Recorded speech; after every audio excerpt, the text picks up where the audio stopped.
Dans cette vidéo, on va voir les différents outils que tu as à ta disposition dans Final Cut Pro et aussi comment tu peux utiliser ces outils afin de modifier tes plans dans la timeline, ce que j'appelle le dérochage. Allez, c'est parti. Donc là, je commence par te parler des outils et ensuite je te montrerai comment tu vas pouvoir les utiliser pour ton dérochage. Alors, je me rends sur le projet et donc là, j'ai le projet dans son intégralité. On va pouvoir effectuer des actions avec tout ça. Donc, en ce qui concerne les outils, donc on peut utiliser chacun des outils grâce à une lettre. Chaque outil a une lettre qui lui est attribuée. Commençons par la première lettre, la lettre A, qui te permet de sélectionner tout simplement un plan. Ensuite, je peux réduire sa durée avec le petit outil sur le côté. Et voici comment ça fonctionne. Je peux déplacer, je peux supprimer avec Delete. Ensuite, on a ce qu'on appelle l'outil élaguer. En appuyant sur la touche T, on voit qu'ici ça a changé. Et donc c'est ici qu'on peut avoir l'aperçu de nos outils. Alors pour utiliser l'outil élaguer, il est très pratique parce qu'il permet de changer le début et la fin d'une vidéo. Exemple, cette vidéo, elle est en entier. Ce que je vais faire, c'est raccourcir un peu les bords avec l'outil A de sélection.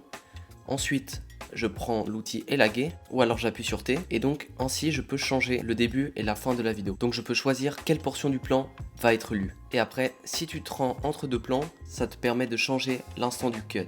Donc là, on est plus de ce côté et si je me déplace, c'est un outil assez pratique.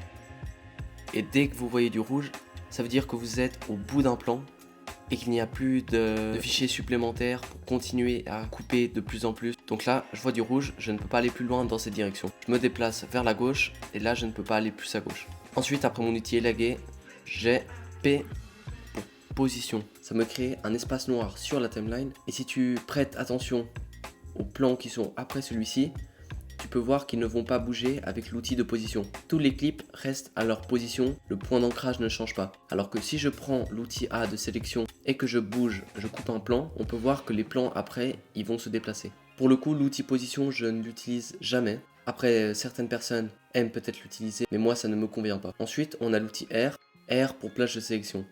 Et donc, avec R, tu peux sélectionner une partie de la vidéo et par exemple l'effacer. Donc ça peut être assez pratique. Ou alors changer l'audio. Je peux changer les décibels seulement d'une partie de l'audio. Admettons que tu as une musique, tu peux très bien utiliser cet outil pour faire varier le volume sonore à des moments particuliers. Ça c'était en ce qui concerne l'outil R, donc plage de sélection. Ensuite on a l'outil lame de rasoir que tu peux appeler grâce à la touche B. Et donc ça te permet de faire des cuts, de couper la vidéo à des endroits particuliers. Et là tu peux couper à l'infini ton plan, comme ça. Ensuite on a l'outil zoom et l'outil main, moi je ne l'utilise jamais. Maintenant je te parle un peu comment tu peux modifier tes plans dans la timeline grâce aux outils que l'on vient de voir. Avec A, on a vu qu'on peut changer l'intersection du plan, on peut le raccourcir ou l'allonger.